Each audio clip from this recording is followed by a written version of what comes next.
নমস্কার, জয় মা মুন্ডমালিনী। আশা করছি মা মুন্ডমালিনীর কৃপায় সকলে খুব ভালো আছেন আর আমিও ভালো আছি। দীর্ঘ অপেক্ষার অবসান ঘটিয়ে গত শুক্রবার দিন থেকে পুনরায় ভক্তদের জন্য আমি প্রতিকার এবং ভক্তদের সমস্যা শোনার জন্য মন্দিরে মায়ের কাছে আবার বসছি। বিশেষ কিছু অসুবিধার মধ্যে পড়েছিলাম, মা কিছু পরীক্ষা আমাকেও নিয়েছেন, তো যার কারণে আর কি অঙ্কের দিদিমণির পরীক্ষা দিতে গিয়ে একটু বিলম্ব হয়ে গিয়েছে। ভক্তদের মাঝে আমি কিছুদিন থাকতে পারিনি। তো যাই হোক, মায়ের নিত্য সেবা পুজো কোনোটাই বন্ধ ছিল না। গত অমাবস্যাতেও পুজো হয়েছে, আমার শিষ্য সৌনক সে পুজো করেছে।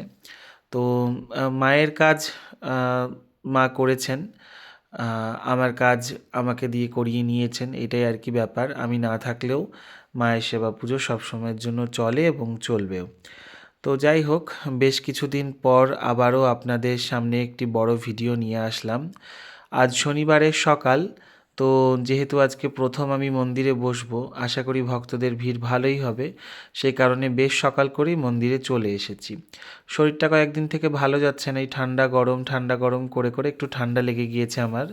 তো যাই হোক, সকালবেলায় উঠে প্রথমে মন্দিরের সমস্ত কাজকর্ম সেরে নিয়েছি। আজকে পিসি মন্দির মুছে দিয়েছে এবং ফুলও তুলে এনেছে। এই দেখুন, পিসির তোলা ফুলগুলো বেশ এতখানা হয়েছে, আর আমার এই যে মায়ের গাছ থেকে তুলে বেশ অনেকগুলো ফুল হয়েছে। তো ভাবছি একটা মায়ের জন্য মালা করব। তো যেমন ভাবা তেমন কাজ, সুচুতো নিয়ে বসে গেছি। সময় অনেকটা গড়িয়ে গিয়েছে যদিও, তবুও তাড়াতাড়ি চটপট করার চেষ্টা করছি, যাতে কোনো দিকেই অসুবিধা না হয়। ভক্তরা এলে পরেও তারা যাতে সময়ে বাড়ি ফিরে যেতে পারেন এবং আমিও যাতে সময়ের মধ্যে মায়ের সেবা কাজটা সেরে নিতে পারি। তো যাই হোক, কথা বলতে বলতে দেখুন আমার অনেকটাই মালা গাঁথা হয়ে গেল। নিজে হাতে মাকে সেবা করার স্বাদটা বরাবরই আমার রয়েছে, কোনো সময়ের জন্য এই স্বাদ বেস্বাদ হয় না। আর মাকে প্রার্থনা করি সবসময়ের জন্য যেন কোনো একটা দিনের জন্য আমি যেন তোর চরণ ছাড়া না হই। তো এই যে কয়েকটা দিন আমি বাইরে ছিলাম পড়ে, আমি যে কিভাবে ছিলাম সেটা একমাত্র আমিই জানি আর মাই জানে। তো যাই হোক, তার অশেষ কৃপা করুণা, সেই কারণেই হয়তো খুব চটজলদি আমি তার চরণে আবার ফিরে আসতে পেরেছি। আর আমার মালা গাঁথা শেষ, এবার আমি পুজোর যোগাযন্ত্র করে নিয়ে আমি সমস্ত শৃঙ্গার করিয়ে নেব মাকে। ওই বেথুয়াডাহরি থেকে সুবিনয়ের বউ, আমার মেয়ে রুমা, ও পলাশ ফুল দিয়ে মালা করে এনেছে। আশ্চর্য ব্যাপারটা কি জানেন, এদিন যখন আমি ফিরছিলাম বাড়িতে, তো গাড়িতে থেকেই আমি দেখছিলাম সোনাডাঙ্গায় একটি গাছে খুব সুন্দর পলাশ ফুল ফুটে আছে। তো আমি ভাবছিলাম যে মাকে একটি পলাশ ফুলের মালা পরাবো, খুব স্বাদ, কিন্তু পাবো কী করে। তো যাই হোক, পরের দিনকেই দেখছি যে আমার মেয়ে রুমা ও মালা গেঁথে এনেছে। আমি ওকে বললাম কথাটা, ও তখন আমাকে বলল যে বাবা, তুমি ছিলে না, আমি এর আগেও দুটো মালা মাকে পরিয়েছি। তো যাই হোক, আমার যেটা মনে স্বাদ জাগে হয়তো তারই ইচ্ছে প্রকাশ করে তার মধ্য দিয়ে। আর দেখুন অদ্ভুতভাবে জোগাড়ও করে নেয়, আর শৃঙ্গার করার পর দেখুন কত সুন্দর লাগছে মাকে। আর এই যে ব্রহ্মময়ীর রূপ দর্শন করছেন, আর আমার প্রাণ শ্যামসুন্দরকেও দর্শন করুন, ওকেও একটি পলাশের মালা দিয়েছি। এখনও এত ফুলমালা রয়েছে। পুজোর যোগাযন্ত্র মোটামুটি সব হয়ে গিয়েছে, নৈবেদ্য আদি পুজো পাঠ শেষ।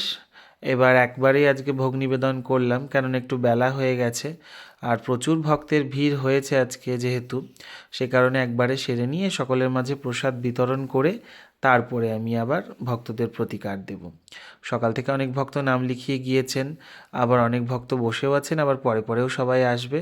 ভোগান্তে মায়ের দর্শন করছেন, আর পিসি এদিকে সব প্রসাদগুলোকে ভাগ করে নিচ্ছে।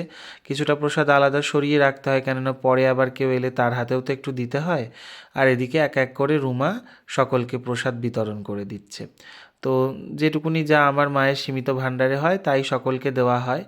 আর এই যে এই মেয়ে, এটাও আমার একটি মেয়ে।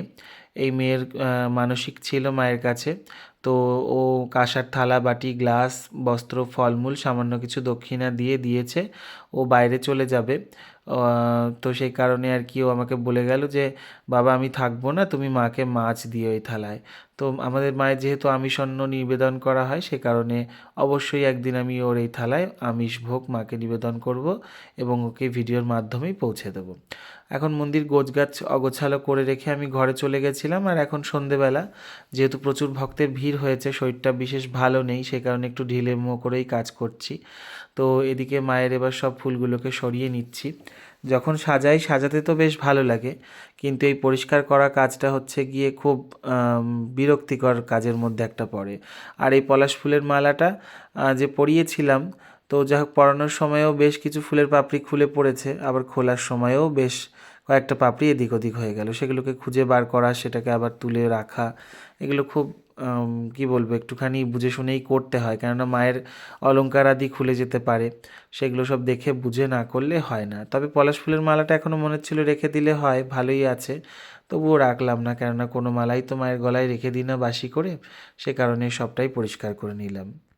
সব পরিষ্কার পরিচ্ছন্ন করে ঘর দুয়ার একটুখানি ঝাড় মোছা দিয়ে তারপরে দুয়ারে ঘরে জল দিয়ে এবার আবার সন্ধ্যা আরতির জোগাড় করতে হবে, কেননা এখন তো একটু বেলা বড় হয়েছে যেহেতু, সেই কারণে 7টার সময় সন্ধ্যা আরতি হয়।